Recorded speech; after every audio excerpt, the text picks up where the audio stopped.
आज 3 दिन তোরে অনাহারে আমি আছি রে বাবা। আজ 3 দিন তোরে অনাহারে আছি। আজ সেই এলাকার মধ্যে আমি দুটি চাল খুঁজেছিলাম, পেলাম না। মাথায় নাই এক গুঁড়া তেল, পরে নাই একখানা কাপড়। আমি কোথায় যাব বাবা? আমি কোথায় যাব তোমাকে? বাবা বাবা বাবা আমি তো সব কিছুই জানি না বাবা। সেই ছোটবেলা থেকে দেখে আসছি বাবা, মাথার গাম পায়ে ফেলে তুমি আমার গায়ে একটা আঁচল লাগার জন্য দাও নাই বাবা। সেই কষ্ট করে মাঠে ঘাটে সব কিছু তুমি করেছো বাবা আমাকে মানুষ করার জন্য বাবা। আমি আর বলবো না বাবা, যে বাবা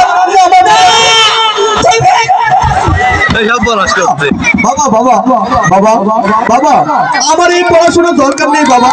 যে পড়াশোনার জন্য আমার বাবা মানুষের দুয়ারে ভিক্ষা করতে খাবার জন্য, সেই পড়াশোনার দরকার নেই বাবা। আজ থেকে আমি মাঠে যাব, আমি গরু চড়াবো বাবা, আমি তোমার পাশে দাঁড়াবো বাবা। না বাবা, তুমি এই কথা বলে আমাকে লজ্জা দিও না বাবা। তুমি শিক্ষিত হবে, শিক্ষিত হয়ে না না না না বাবা, এই শিক্ষার আমার দরকার নেই বাবা। আমি তোমাকে শিক্ষিত করব, আমি গ্রামে ভিক্ষা করব, তবু তোমাকে আমি লেখাপড়া করাবো বাবা।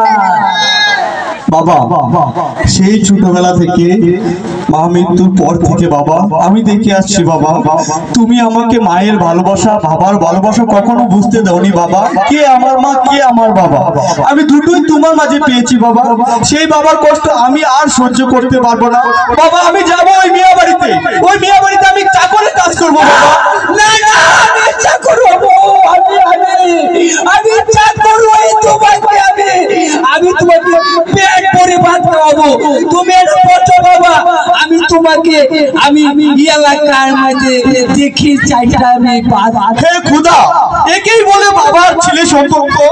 আমার বাবা 3 দিন যাবত হাড়িতে চাল দিতে পারছে না, কিন্তু তার সন্তানকে সে বুঝাচ্ছে না সে যে ক্ষুধার্ত।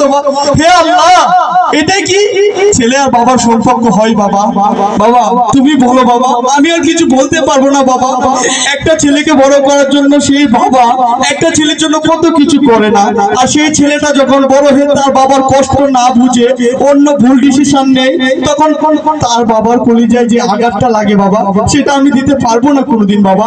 আমি তোমার পাশে দাঁড়াতে চাই বাবা, সেই সুযোগ তুমি আমাকে দাও বাবা। দেখছেন আমার ছেলে কত সুন্দর কথা বলেছে, আমি তো আনন্দিত হয়েছি, আমি খুশি হয়েছি। এমন প্রত্যেকটি গড়ে গড়ে এমন সন্তান জন্ম নেও, এই এলাকাবাসী শান্ত সুষ্ঠুভাবে গড়ে উঠো, এই কামনা করে আমি চলে যাচ্ছি। আসসালামু আলাইকুম। বাবার উদ্দেশ্যে আমি দুটি কথা বলতে চাই। আমাদের জীবনের মঞ্চে সবাই আমরা অভিনেতা, কেউ মঞ্চ অভিনেতা, কেউ জীবন অভিনেতা, কিন্তু সব আমার বয়সের সব ছেলেদেরকে আমি একটাই বলবো, যাই করো জীবনে বাবা মাকে কেউ কষ্ট দিবে না। যদি তোমার পিছনে তোমার বাবা মার দোয়া থাকে, তুমি যে কোন পর্যন্ত যাবা সেটা তুমি কখনো অনুভব করতে পারবে না। আর যদি কোনো সন্তান তার বাবার পেশা নিয়ে মায়ের পেশা নিয়ে লজ্জিত হয়, সেই সন্তান কোনোদিন সমাজে মাথা উঁচু করতে পারবে না।